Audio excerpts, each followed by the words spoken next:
All right, good morning. Well, I guess it still is morning. We're at 11:59, and want to welcome everyone to Tree Talk. We are super excited that people are interested in taking time during their lunch break to eat a sandwich or maybe have a cup of soup and listen to some very interesting tree information. We're going to start here shortly. We're just going to give everybody a few minutes to join us and get ready, settle down with your salad or sandwich. I'm sorry it's too early for a beer. And get ready for some really, yeah, or maybe not, yeah, and get ready for some very interesting information on trees. And, this is a really timely discussion because we're getting close to sort of wrapping up the tree planting season, which is a very exciting time. And looking forward to all the things that we can do around trees, taking care of trees, and managing our Nashville urban forestry throughout the summer. Hopefully, you have been paying attention to the trees on your property or in your yard. I love this time of year because I've got a dogwood in the front yard and it blooms and it's beautiful and it's just past its peak now and just is a great reminder that spring is here. Spring is my favorite time of the year. I'm sorry, I'm not a winter person. I'm not a fall person. It is spring and summer. And that's it. Anyway, thank you everyone for joining us. I think we're going to go ahead and get started. My name is Sharon Smith, and I'm Assistant Director of Metro Public Works. And I'm so excited to have Jennifer Smith and two panelists with her to talk about trees. Oh my God, tree talk. Jennifer, oh, before we begin, please notice if during the webinar you have any questions, at the bottom of your screen, you're going to see a Q&A. You can type your questions in, and your questions will be answered at the end of the webinar by Jennifer and or our panelists. I can pretty much promise you I will not be answering any of the questions, although maybe I could. I don't know. But thank you for joining us. And Jennifer, I'm going to turn it over to you. Jennifer is the Metro Public Works horticulturalist and all around good tree person lady. Jennifer, you're on. Wow, Sharon, thank you for that introduction. I'm so happy to have you all today at Tree Talk. This has been a fun way to reach out during the pandemic, and who knows, maybe we'll continue it throughout over time. But with me today, I have two wonderful ladies that really make an impact on trees in our community. First, our first guest will be Meg Morgan, she's the campaign director for our Root Nashville campaign, and that's our campaign to plant 500,000 trees by 2050. And she's also active on the Metro Tree Advisory Committee, who presents the Tree Talk series. Meg, are you there? Okay, so sure am. Hello. One of the first things I ask my guest is what is their favorite tree, and this her state is the state tree. Thank you for choosing this one. Is there anything you want to point out of why it's your favorite tree? I mean, look at those leaves and those flowers. I think they speak for themselves, right? And I love how tall they get. And it's also nice that it's the state tree. Exactly. I like it too. And I think it's handsome. It's a relatively quick grower. It doesn't have insect or disease issues, and you'll see it throughout our whole state. So yes, I appreciate you choosing that one as your favorite. It's hard to pick a favorite, and I must say I love all oaks as well, and I'm really excited that we're going to be talking about oaks in the second half of this presentation today. Great. Well, thank you for being here. So tell us about our campaign here in Nashville and how we got here and what we all need to do to help make it happen. Absolutely. And I am going to go ahead and share my screen here with you all because I also have what I think are some lovely tree photos that we can be looking at here during this presentation today. So Jennifer, you set it up beautifully, right? Root Nashville is a citywide campaign to plant 500,000 trees in Davidson County by 2050. So we've got this very big goal, very big ambitious goal to plant these trees. And this is set up as a public-private partnership, kind of a first of its kind partnership arrangement in Nashville, led by the Cumberland River Compact, which is a nonprofit. So that's where I work as the kind of day-to-day operations lead for the campaign, but also Metro Nashville. So this is a key Metro initiative, and we have many Metro partners like Metro Public Works and some others that we will talk about here in a moment. So Jennifer is a key partner in this campaign, and we will talk about different ways that you can become a partner in the campaign as well. It will take all of us, won't it, Meg? It really will. This is a very big goal, and we need you. So that is what we are going to talk through today, ways that you can be involved. But I do like to start with a little bit of the history, because you hear this big number and this goal, and it's kind of like, okay, well, yes, trees are good, but where did this come from? It did not come out of thin air. So the roots, so to speak, of the campaign were actually from this. I have to say it, Jennifer. I have to throw in the tree puns wherever possible. Absolutely. Came from the Livable Nashville Committee of 2016. And this was a group of both experts, but also community leaders who were really looking at livability and environmental quality in Nashville, kind of assessing where we are, where do we want to be. And they found that our urban canopy, especially in the urban core, dropped within, it was 2008 to 2016, the tree canopy fell from 28% to 24% in that time period. You might say, like, okay, 4%, like how much can that be? That's thousands and thousands of trees. And they all really make a difference and an impact. So with this data, this committee, began asking the public, okay, what would you like to do? Here are some of the issues that our city is facing in terms of environmental quality. What would you like to do?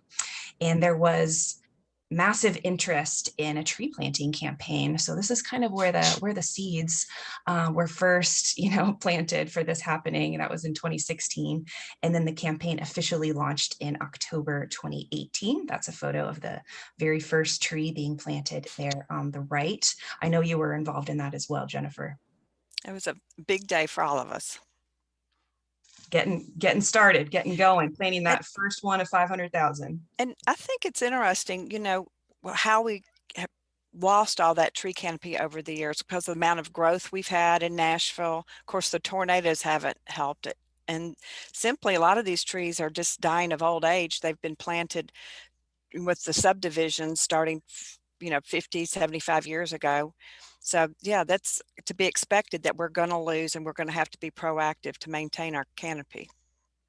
That's exactly right. So it's, not only did the public express interest in kind of combating this loss with the tree planting campaign, but, why are we doing this now? It's for all of these reasons that Jennifer cited, right? We're experiencing massive growth in the city. I think anyone who's been here for at least a little while recognizes, this photo of all the cranes and the construction and the growth, which has, helped make our city what it is today, but also in many cases means that we are losing, many, many trees every year, thousands of trees. The extreme weather doesn't help. We've got the past, little over a year, tornado, wind events, flooding, all kinds of weather events that are also wreaking havoc on our canopy. So yeah, it's more important than ever that we plant trees. And Jennifer is the real expert on this topic here, but we're also going to be losing 1.6 million ash trees, wonderful native trees, to this pesky little beetle called the emerald ash borer. This is a huge picture of it. This is a blown up photo. They are fortunately not this large. They are very small, but even in their very small size are going to really destroy a huge portion of our city's canopy and trees. So yeah, more important than ever. I think we're going to start seeing the effects of emerald ash borer big time coming up this spring, summer, Jennifer. Is that right? That's correct. And the size of them is about the size of a cooked grain piece of rice. So it's going to be really hard for us to see with our eyes. And they usually kind of hang out at the top of the tree. So it's going to be a big issue. And unless they're treated, they're going to die. So we're not planting any ash trees, right? Correct. Yes. None being planted. We are planting other species, plenty of tulip poplars and oaks, as we'll talk about, in addition to many others. So we're losing trees, right? For so many of these reasons, our canopy's aging. We've got this development and growth. We have emerald ash borer that is already here. We have storms, but we also know that there are just so many different benefits of trees. We're not going to get into that in this talk today, but I do kind of want to highlight real quick some of these. Trees keep us cool. It's spring and summer, Sharon's favorite seasons, mine as well, even though tree planting season happens at the other times. You get to really enjoy them over the spring and summer because they keep you cool, providing shade, really helping lower temperatures in our microclimate. So the picture on the top left here is a picture of the average surface daytime temperatures in Davidson County. And as you can kind of infer here, the darker orange and red it gets, the hotter it gets. And this also is correlated by tree canopy cover, right? So you see here right in the middle is downtown, where there's the most impervious surfaces, the most concrete, the most buildings, and that's also where it's the hottest, right? So trees can really have an impact and really help lower temperatures. They also capture carbon, so they can be a natural climate solution as our weather continues to change and we experience more and more extreme weather events. They're critical for our own health as people. I like to say that if you want a healthy population, you need a healthy tree canopy because they give us clean air, they give us shade so that it is comfortable to be outside, get exercise. And it's also shown that trees really have positive effects on our mental health. And they clean our waterways, of course. This squiggly line map is a map here of our watershed right here in Nashville and shows the different healthy and also impaired streams. Trees can help clean our waterways and keep our streams and tributaries strong and healthy, prevent soil erosion, filter that water as it runs off into our waterways, and our drinking water comes from the Cumberland River. So we would really like to see these waterways remain as clean and healthy as possible. So trees are really good, right? We're losing trees, but we also know that there are so many benefits of trees and so many reasons why they're important to us. So we're trying to plant 500,000 of them as a citywide campaign by 2050, right? But there are other kind of key outcomes that the campaign is looking for as we plant these 500,000 trees, with this top one really being the most important, and that's creating an equitable canopy distribution.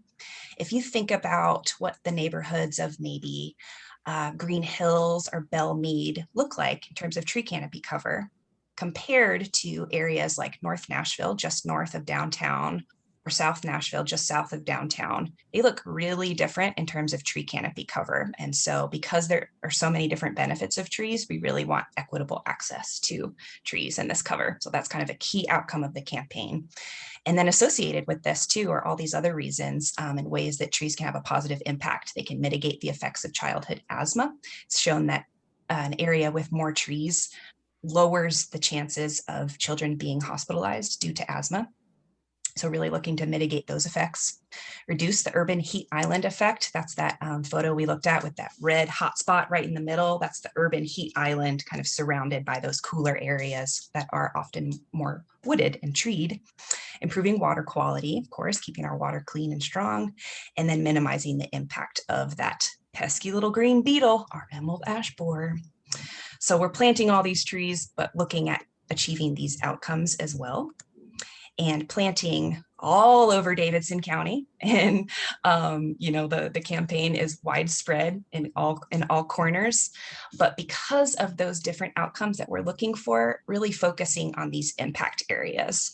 So that's Madison, up far north, North Nashville, just north of downtown, and then South Nashville in the pink, just south of downtown there as well. And these areas were selected based on all of these different outcomes here. So we kind of mapped out all of this data. Where are the highest rates of childhood asthma? Where are there the most impaired streams? Where are there fewer trees than other places? And mishmashed all this data together in order to come up with these impact areas. And these are areas for focused planting efforts, intensive efforts, because they're really going to have the most benefit and bring the most good in our city overall. Any questions or anything on that? Jennifer, am I missing anything about the impact area so far? Okay. So it's also really important to create this equitable canopy distribution because we have this history of redlining, and Nashville is no exception to this. So I will share with you all, and hopefully we can send it to all the participants afterwards, Jennifer, if that's allowed. But this is a New York Times article about how redlining and tree canopy are affected. And I'm really just going to walk you through it super quickly because they say it so much better than I can. But the history is that in the 1930s, federal officials redlined certain neighborhoods in Richmond, Virginia, which is where this kind of sample study was, marking them as risky investments because the residents were Black. And today, these are some of the hottest parts of town in the summer, fewer trees and an abundance of heat trapping pavement. Those are those impervious surfaces we were mentioning before. And white neighborhoods that weren't redlined tend to be much cooler today. And that's a pattern that repeats nationwide. And Nashville is no exception to this. In Nashville's history, kind of overlapping with the impact areas, much of North Nashville had been historically redlined, and parts of the South Nashville impact area as well, not as much in Madison yet. And those are now significantly hotter today. So just kind of wanted to throw a little bit of history in there and kind of underline the importance of creating an equitable canopy distribution. This is why we're doing what we're doing. And fortunately, we are not doing any of this alone. So the Root Nashville campaign is a public-private partnership between the Cumberland River Compact and Metro Nashville as kind of the lead operating partners of the campaign. However, this is something that everyone can be a part of, and definitely want to highlight many of the wonderful tree planters that are active in our city. Many of these main ones are kind of pictured here on this slide. Definitely want to shout out the Nashville Tree Conservation Corps and the Nashville Tree Foundation, as well as the Tennessee Environmental Council. Those are all fellow tree planting nonprofits, and all of these trees count towards the goal. So this is something we're all absolutely in together. Any tree planted, if it's in the right tree, right place, don't be planting ash trees or Bradford pears necessarily, and make sure you've got it in the right place. But we'll celebrate just about any other tree being planted, and it can be counted towards the campaign. Many different Metro Nashville departments are contributing tree planters in this campaign as well, with, of course, Public Works being a big one, looking at trees being planted in the right-of-way and street trees, Metro Water Services, Metro Parks. So we're really fortunate that this is very much Root Nashville campaign is very much partnership driven. And I also like to joke that helps me sleep at night, because this is a very large goal, right? Planting 500,000 trees in our city by 2050, but we're all in it together. Well, Meg, the amount of Metro-owned property is maybe 5% of the total Davidson County. So it's really going to take a lot of the people that are on here today to help plant trees in their own private property. Absolutely. So that's a really good point you bring up, Jennifer. It is right about 5% of all the land in Davidson County is, Metro owned. And yet Metro is responsible for about 30% of the trees that have been planted in the campaign so far. So yay, Metro, thank you, Jennifer. Thank you, Sharon. Thank you, others who are helping make, that happen on Metro public property. But we've got 95% of the land left that's owned by private landowners. Your front and your backyard, you can join the movement in that way. And we are looking to really increase efforts through the planting arm of the Cumberland River Compact on private property specifically to kind of answer that need, because yes, Metro's really committed to this goal, stepping up in a big way as the numbers are showing. So we really need to increase private property plantings, and you, dear listener, can be a part of that. So this is a map that you can access publicly from the Root Nashville website, where you can see, first of all the trees that have been planted so far in the campaign since its launch in October 2018. So we're at a little over 15,000 right now. And as Sharon was saying at the beginning of the webinar, this is the end of tree planting season right now. So we're catching up. We're adding a bunch more trees as we speak. This number is probably increased on the website right at this very moment. So you'll see that number go up even more kind of in the days to come, and we'll announce Earth Day and Arbor Day coming up, what our totals are. Meg, I really like the awesome individual. So if you as a private landowner plant a tree in your own yard, when you come to plot your tree on the plotter, you will be an awesome individual. And that's your category. Exactly. And it should be listed on the very top here. You can kind of see that in the screenshot. Right. Who doesn't want to be an awesome individual, right? Like, here's a way you can earn this title, right? So even if you were to, buy a tree through a tree sale, like the ones that our friends at the Nashville Tree Conservation Corps run, or even Lowe's or Home Depot or Bates or anywhere else, if you just kind of purchased a tree on your own, planted it in your property, you can, and in fact, we encourage you to log it on Tree Plotter towards the goal. That way you can scroll in, you can see your little dot and how it is kind of part of this larger movement. You can see that number go up one or more if you plant, more than one, and really kind of be a part of the citywide movement. Meg, I'm known in my neighborhood that if I see someone planting a tree, that I let them know about this, and oftentimes they don't know. So that's something that you can do in your community, your neighborhood, is share the word, because we need to get as many plotted as possible. That's how we're going to reach our overall community goal. Absolutely. And we do hope that, in yes, planting the tree, plotting it, this is what we want to see more of and encourage. But we also hope that, in you doing that, maybe you share with your neighbor and they say, oh, where'd you get that tree? What's the deal? You kind of, give them your information about where you got it, but also say, hey, I added it towards the Root Nashville campaign. Did you know our city's working to plant 500,000 trees by 2050? Did you know how important trees are? So even just by, casual conversations, friends and neighbors, in addition to planting, can really become part of this in a bigger way. And I do think that's important. A question just popped up, and it's a good question, about if you planted trees years ago, can you count them? Good Do you want to question. go ahead and answer that? Yeah. Yes, absolutely. So any trees planted since launch, so since October 2018, are the ones that can be counted. So if it was before then, that cannot be counted for these particular reasons. We're of course glad that you planted it, and please, take care of it, love it, water it during the summer if it still needs it. But only since October 2018 can trees be added. And I can't remember. Okay, I can kind of get into some of the more specifics now, if that makes sense, Jennifer. So that's the timeline, 2018 to now, any newly planted trees. But there is kind of one caveat with this. So all 1-inch caliper trees count right away. And 1-inch caliper refers to the size of the tree. And so 1-inch caliper means that the tree is about 1 inch in diameter at about shoulder height. So these are kind of examples here of what 1-inch caliper trees look like, with some of our lovely team members posing as for size reference here. They're pretty big already, right? So these are trees that are often, if they're 1-inch caliper, they're typically, at least 6 feet tall already, if not a little bit more, depending on the species and the type.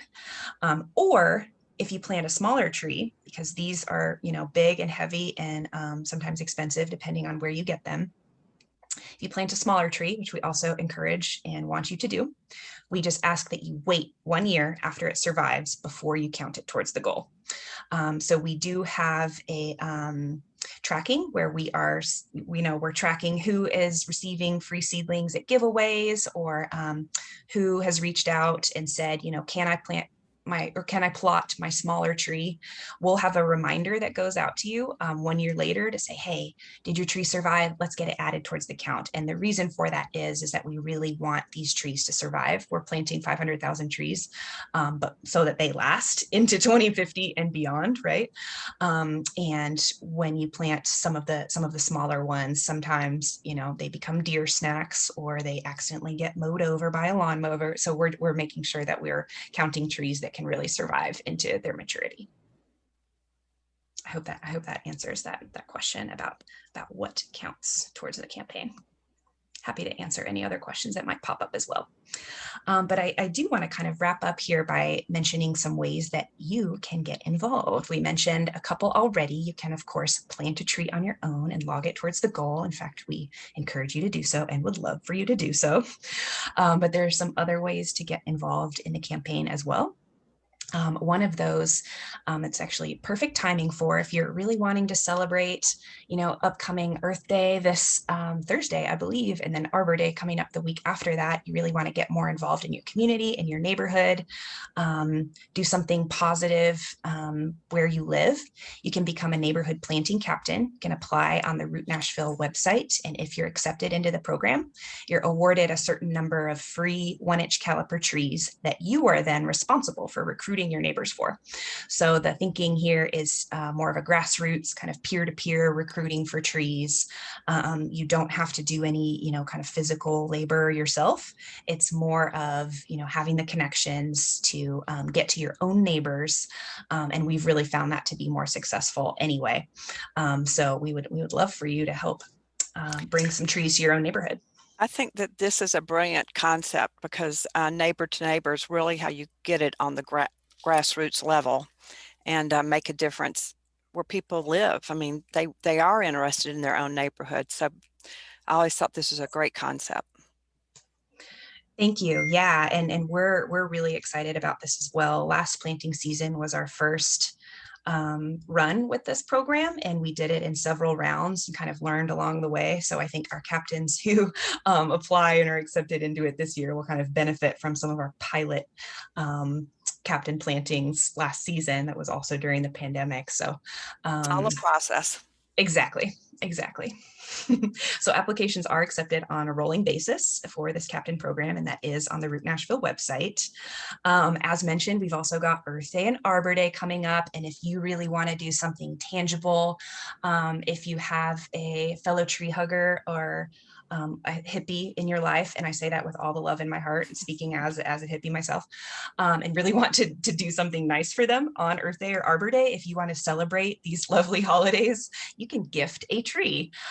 You can sponsor the purchase of a tree that the Root Nashville campaign will plant in a high need public area, and then we'll send a card to the one that you are gifting that tree in honor of that kind of explains the nature of the gift.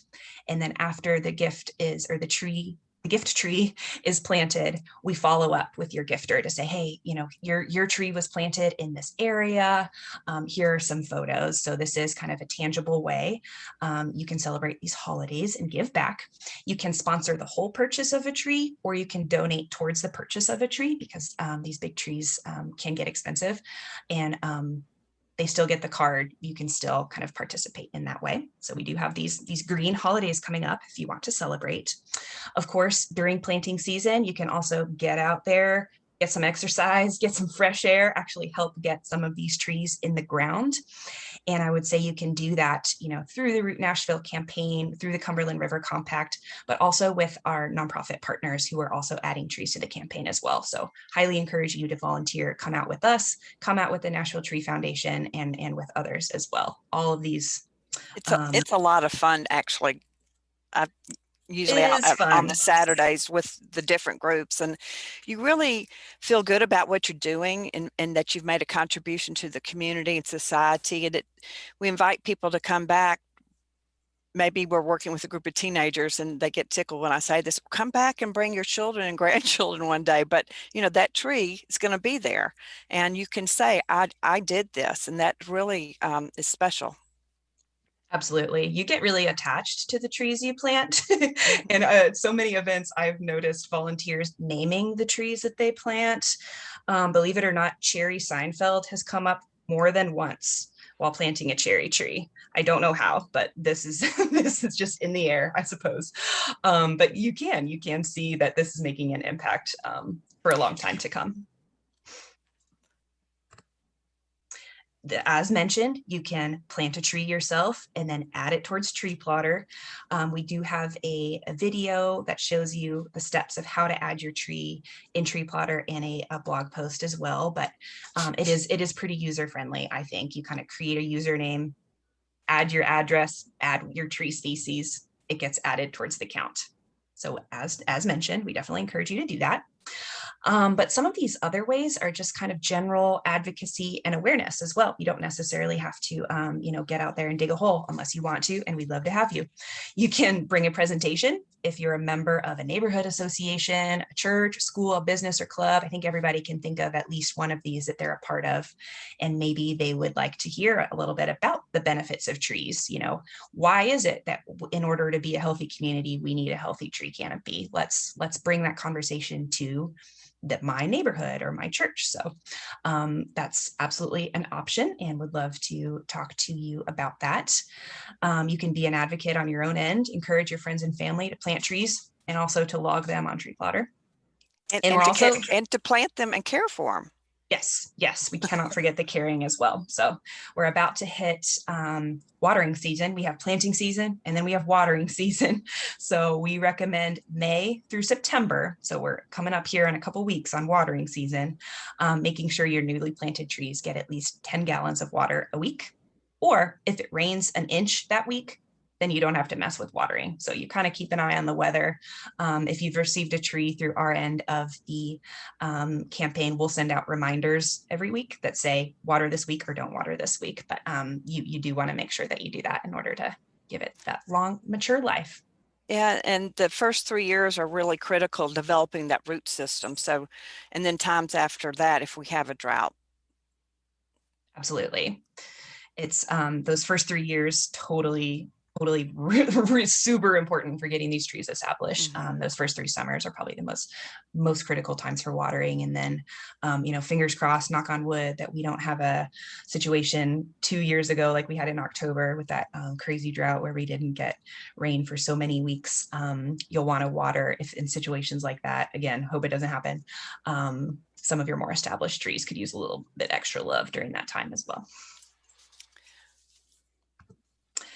Did also want to mention, of course, kind of an easy way to get involved, just to kind of follow what all these tree planting groups are up to. You can subscribe to the Root Nashville newsletter, which of course has another tree pun in it and is called Tree Mail. You can do that on our website. But follow us on all of our other kind of usual social media channels as well. We got the Facebook, the Instagram, the Twitter as per usual, and also really encourage anyone who's kind of interested in our tree canopy and growing it to follow all of these many tree planting partners as well. They're all partners in the campaign. Check out what everybody's up to and what everybody's doing. Quick plug for something that is coming up this weekend. The Nashville Tree Foundation, who's a kind of founding member in the Root Nashville campaign, is doing a free tree giveaway, 500, I believe there's maples and a few other kinds of species, container trees, at the Earth Day Festival in Centennial Park, I believe. So you can find 11 a.m. to 6 p.m. This graphic is telling me this Saturday. That might be your last chance this season to get a free tree or to get a giveaway. That's the last one I know of, Jennifer. And it is at Centennial Park, and they're high quality trees. So yes, spread the word and come see us at Earth Day. Absolutely. It's coming up. So celebrate with the tree, right? Right.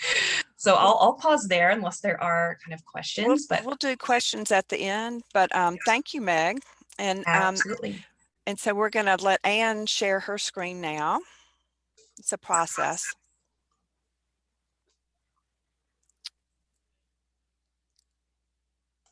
I should have given you a little warning there, Anne. Sorry about that. Well, I'm going to go ahead and introduce Anne.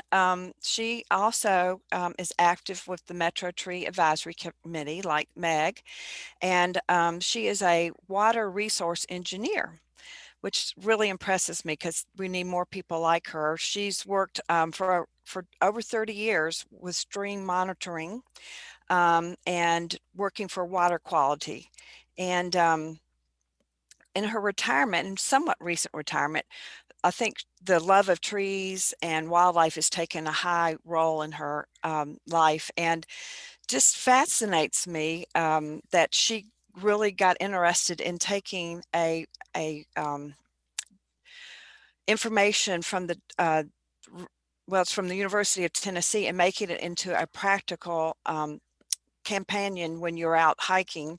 I did this and someone asked me if I'm going to stop at every oak tree that I see, which I wasn't planning on it, but that was an idea that they gave me. But I really am thankful for her, because our oak trees, as she'll probably tell you, is our national champion tree. It's our tree. And they provide so much in our food web, as far as the birds and the moths and the butterflies, and how they all help to make our environment more healthy and more sustainable. So I'm so glad, Anne, that you could be here today. Well, thank you, Jennifer.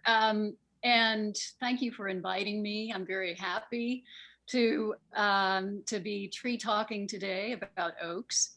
And thank you for seeing how this would fit into the format of Tree Talk. You really helped me frame this talk. So I have to make the disclaimer. I'm not a tree expert. I'm a tree fan. I'm someone who really recognizes and appreciates oak trees. My training is as a water resources engineer. I worked for almost 35 years with the U.S. Geological Survey.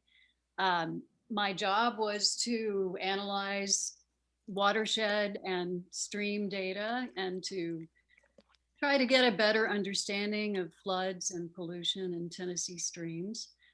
And yes, as Meg pointed out, there is very strong connection between trees and water quality, but I'm not gonna talk about that today unless there's some time at the end.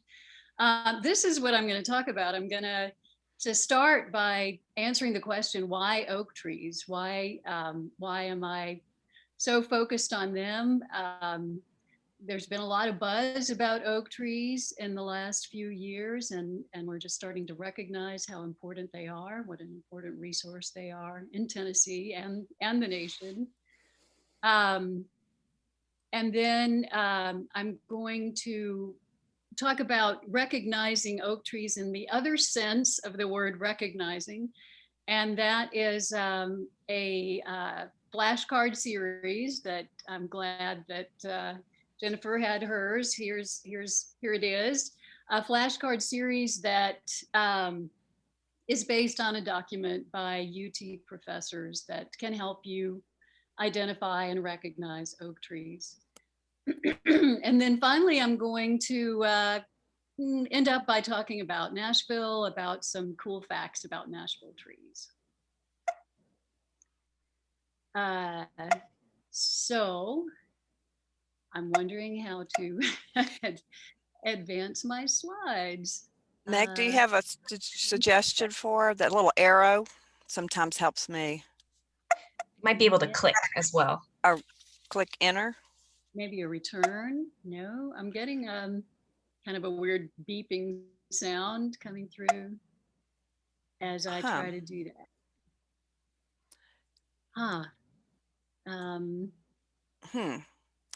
Did you press enter? Yeah, Shift or space? Let me, wow, I'm kind of frozen here on this. Maybe you can go back. If you can stop sharing maybe, and I just unshared your screen. Try posting it again. I'm sorry. She just unshared your screen and just try bring it up again. Yeah. Maybe it had timed out. Okay. Timed out. I'm gonna have to talk faster. Okay. Maybe I might just need to leave it in the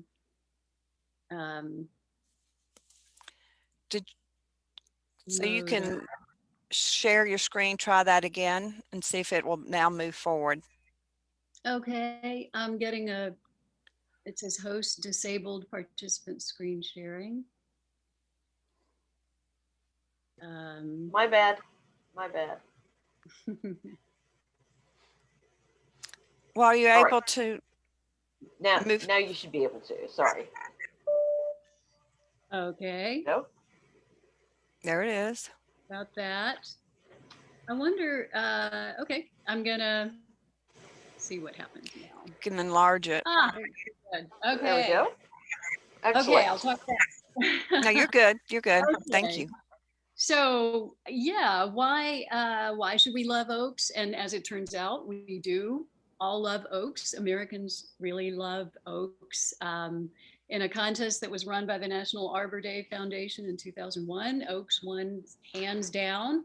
And then Congress made it official in 2004 by passing a bill. And in that bill, Congress writes, Americans love oaks because the oak tree represents the fundamental characteristics of this great nation: strength, endurance, and beauty. And the bill also goes on to say the oak tree has played a key role in many specific historic monuments in our nation's history.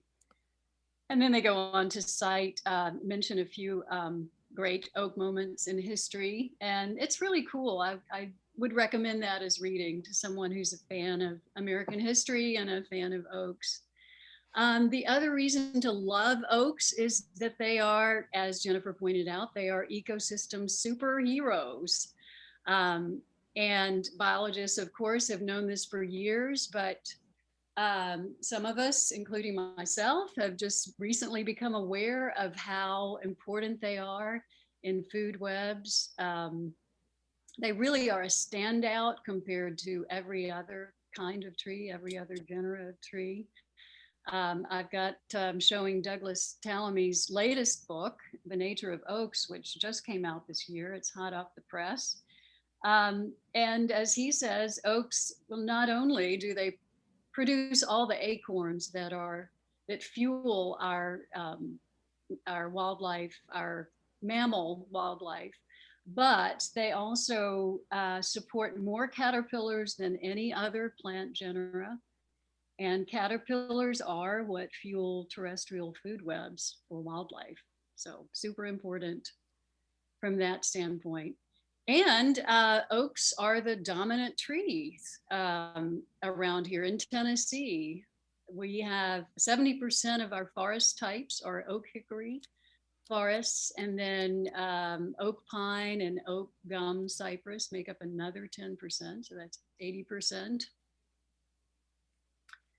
Does anyone want to take a guess as to which particular oak species is the most plentiful in Tennessee forests? You can, I'm going to put the list up here in a minute, but if anybody wants to put something in the chat, maybe guess what you think. We had a white oak offered. Well, okay, white oak is very good. There you go. White oak is the most plentiful tree.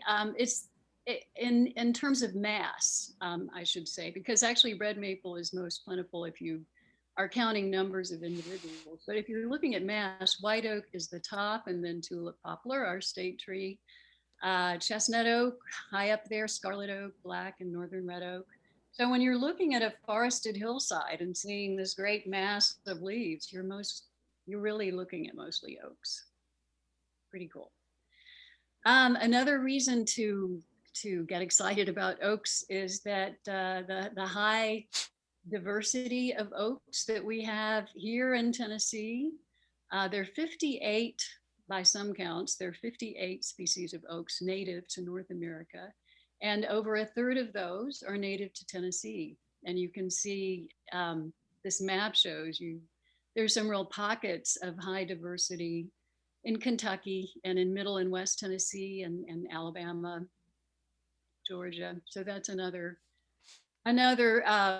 blessing of oaks for Tennessee, but it's a blessing, but it's also a challenge because when you have 20 species of oaks to try to identify, it can be tricky to identify them. It can be tricky to remember what is unique about each particular oak species. For example, if you're taking a walk in a middle Tennessee forest up on the ridge, you come across a tree that has leaves that look like a chestnut tree, and you say, "Oh, that's a chestnut oak." But wait, there is another tree that also grows on upland areas, the same kind of habitat, and that's the Chinkapin Oak. Very hard to tell the difference. And both of them are actually named for their resemblance to American chestnut leaves. Chinkapin is the Algonquin name for chestnut. So both of them are named because their leaves look so much like chestnut oak. So as I was Googling, searching for ways to help distinguish between chestnut oak and Chinkapin oak, I came across this great resource published by 3 professors in the UT Department of Forestry about 15 years ago. I really like their approach because they what they call the brief recognizable features approach, because they, in their descriptions and their illustrations, they really key in on the characteristics that are going to help you most quickly identify which Tennessee native oak you're looking at. And they have great markings to help you look for those features. It's sort of like the Peterson Guide to Confusing Fall Warblers. This is the guide to confusing oak trees in Tennessee. Because yeah, it's just oak trees, it's just Tennessee. So it's just exactly what I wanted. But I did want to also have a tool that would help me not just identify, not just look up and identify, but also it would help me memorize what those features are and really fasten in my memory once I've looked up a tree, like, okay, now I've got it. And I came up with the idea of turning these into flashcards. Oh, I'm sorry. I let me back up for a minute here. Let me show you what the UT professors tell us to hone in on when we're trying to distinguish between a chestnut oak and a Chinkapin oak. We need to look very carefully at the margin of the leaves. The chestnut oak has shallow and rounded teeth. The Chinkapin oak here has more curved teeth, sort of this series of convex and concave curves, kind of sawtooth, and it has a sharp tip at the end of each of those teeth. So that's a great way to tell the difference. It's just good to have that in your mind. In the descriptions, they also point out that you can look for the underside of the chestnut oak being pubescent, which means has short, fine hairs. So my idea to get these things in my memory was to rearrange these into to flashcards. You know, thinking of how we memorize things for tests in school days. So I did some cutting and pasting. I put all the graphics on one side of a sheet with the brief recognizable features, and then on the back side the text that goes along with it. So you'd look at those features, you'd try to bring to mind what oak that was, and then you can look on the back side and see if you were right.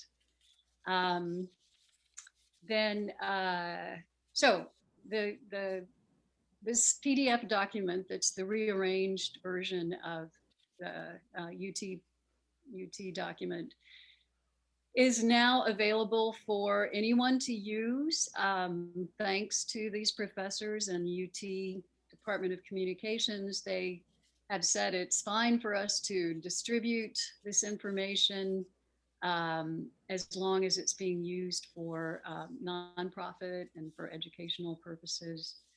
So I suggest printing them out on cardstock paper. They can be printed in black and white. This is showing some color, but really that's the only page with color. It's fine in black and white.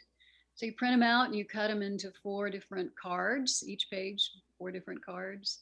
And if you want to take them in the field with you to help you identify, you can also laminate them and bind them. And I know a couple of people that are using them to help identify oaks. So I'm gonna, let's see how we're doing on time. I'm gonna walk you through some of the cool things that are in this guide. One of them is this matrix of the 20 different species native to Tennessee. And the first thing you want to do when you're looking at an oak is decide whether it's the left-hand side, a red oak, or on the right-hand side, white oak. And well, actually back up. The first thing you have to do is figure out you're looking at an oak. But I'm not gonna, I mean, if you see acorns on the ground, that's a great sign. Let's just assume you know it's an oak. And so the first thing is to answer the question, do the leaves have bristles on their tips? Bristles are a stiff, short hair that's it's actually the continuation of the leaf vein that goes past the margin of the leaf. So if you have bristle tips, if you have a leaf that has bristle tips, it's a red oak. If not, it's a white oak. These names can be confusing because the names of these two broad categories really have to do with, in the furniture and the flooring industry, the oaks that happen to be bristle tipped are also the ones that, you know, happen to have the red oak look to their wood. And then, you know, white oak has the lighter color. And then there's also a species called white oak. So that's a confusing thing for people at first, but anyway, you can see once you've decided whether it's red or white, you've kind of cut in half the number of species that you have to think about when you're identifying a tree. Then there's this other broad question you can answer, which is the oak growing in an upland area, the top of a ridge, or do you find it in a bottomland valley floor area where the soil is going to be a little wetter? And so if you are lucky enough to be looking at a round-tipped leaf on a ridge, you've just narrowed down your possibilities to just 4 trees. It's most likely one of these 4 trees. And they're pretty easy to tell apart. You know, the chestnut and chinkapin I went over, but you know, we can do that. So that's kind of cool. The story with red oaks, it's a little trickier. There's more of them, and there are several of them. For example, the black oak and the scarlet oak that are really hard to tell apart just based on the leaves. In fact, it's hard for experts to tell them apart, and you have to bring in another distinguishing feature, the acorn. And so what the flashcard, what the document shows you is, if you can find these, if you look at the scarlet oak, the one on the right is the scarlet oak, and you can see these concentric rings on the tip of the acorn in that lower right, then you know it's a scarlet oak.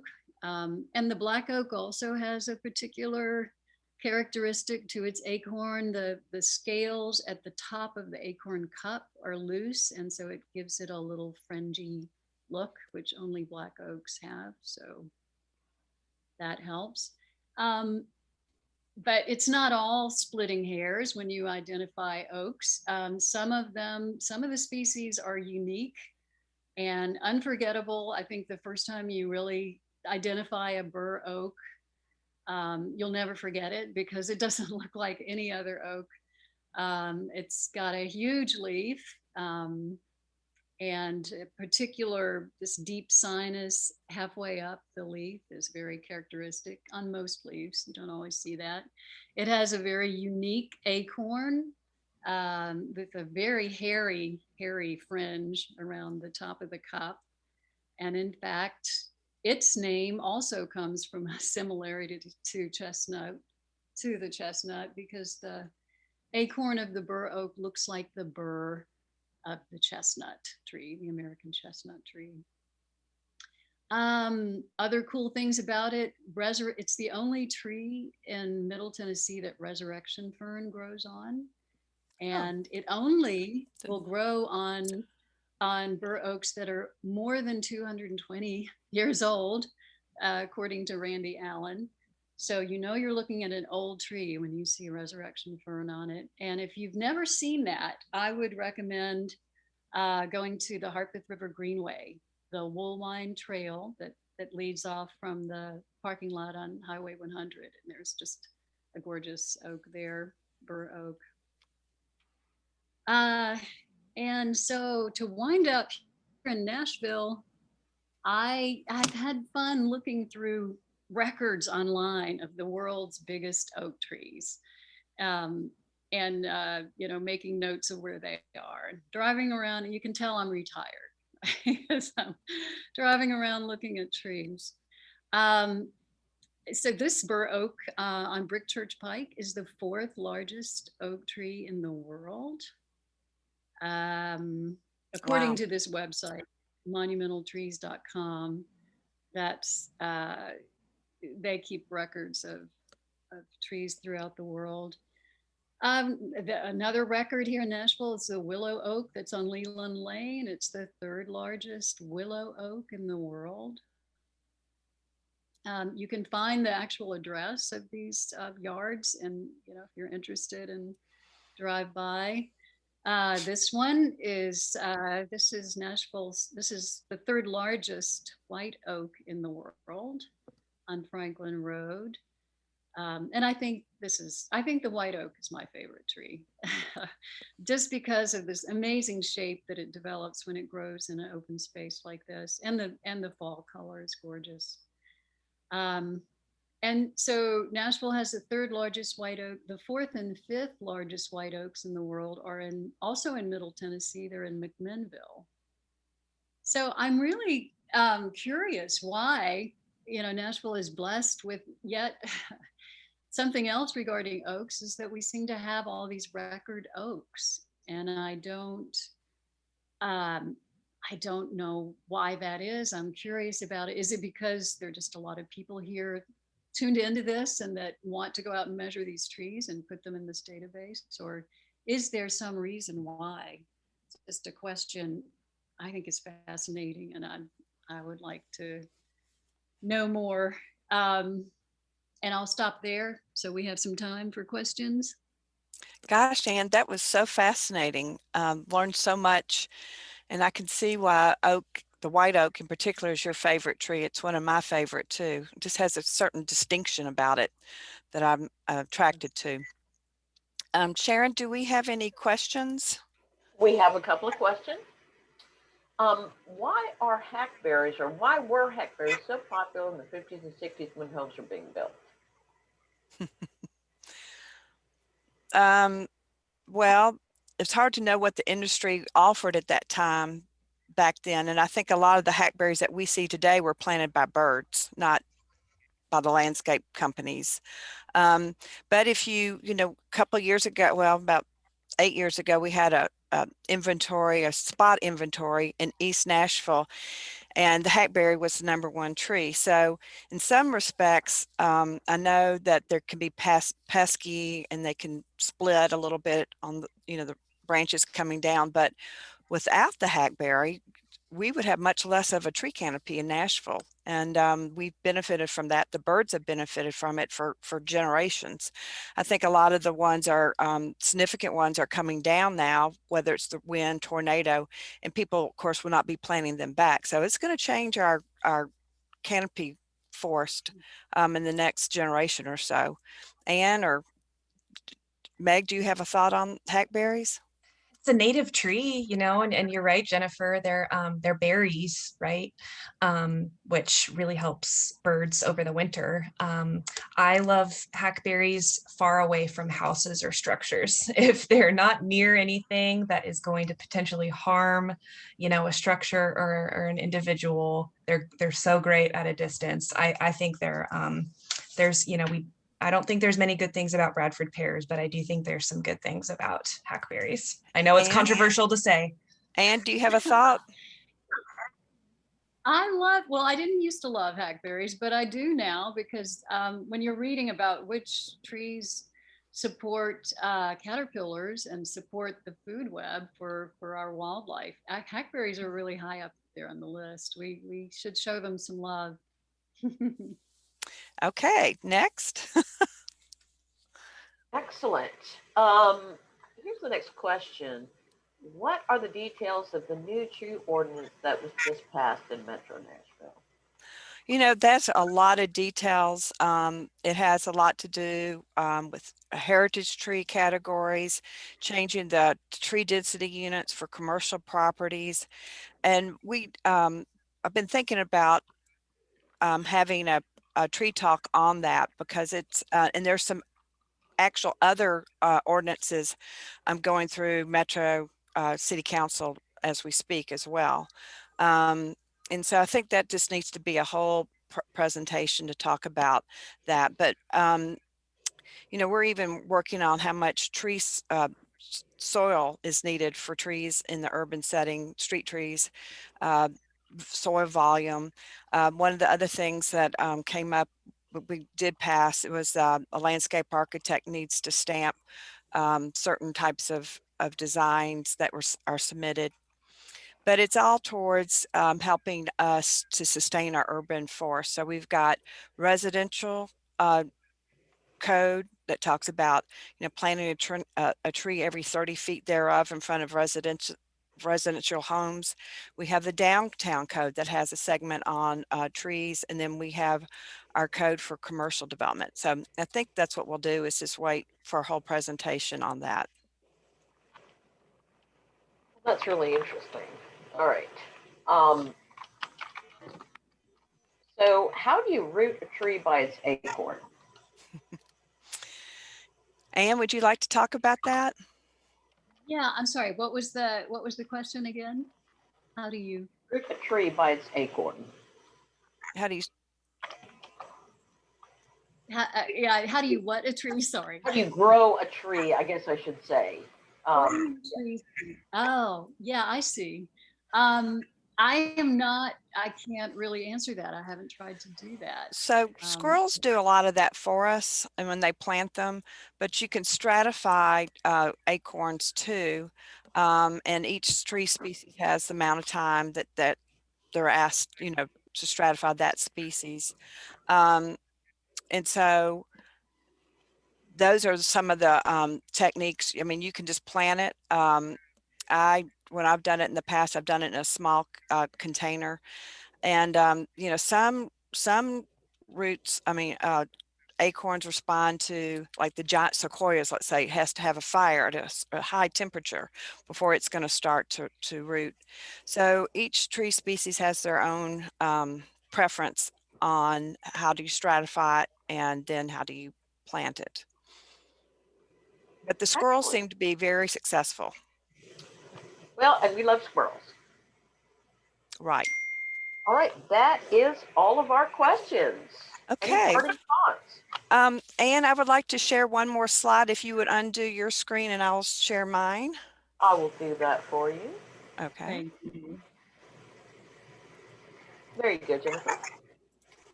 And the last slide I would like to show is something on our next webinar that's actually this Thursday. It's on managing the emerald ash borer epidemic in Nashville. It's Thursday this week at 12 noon. And this is something that's very, very important. And we've been talking about this for a couple of years, but this growing season, we're going to start seeing a lot of dieback from our ash trees. So we need people that are, you know, can become advocates for their neighborhoods to tell their neighbors about why it's so important to manage your ash trees. So because they can become very hazardous. And so this is a seminar or webinar that we've been putting on, the Tree Advisory Committee has, and you can go to trees.nashville.gov and download our brochure on this that we've been we've had out for quite a while. And then I just want to remind everyone again that the National Arbor Day is the last Friday in April. We had our Tennessee Arbor Day is the first Friday of March. And again, the Nashville Tree Foundation at Earth Day in Centennial Park from 11 to 6 this Saturday will be giving away 500 3-gallon container trees. And these will be a great way for you to replenish our tree canopy in Nashville, and then care for your tree, and then plot it with the Root Nashville tree plotter. And those are all important things that you can do as a citizen. And we want to thank you again, and then see you on Thursday. Thanks a lot, everyone. And we will see you later this week. Thank you, Jennifer and Meg and Ann. Yes, thank you, Ann and Meg.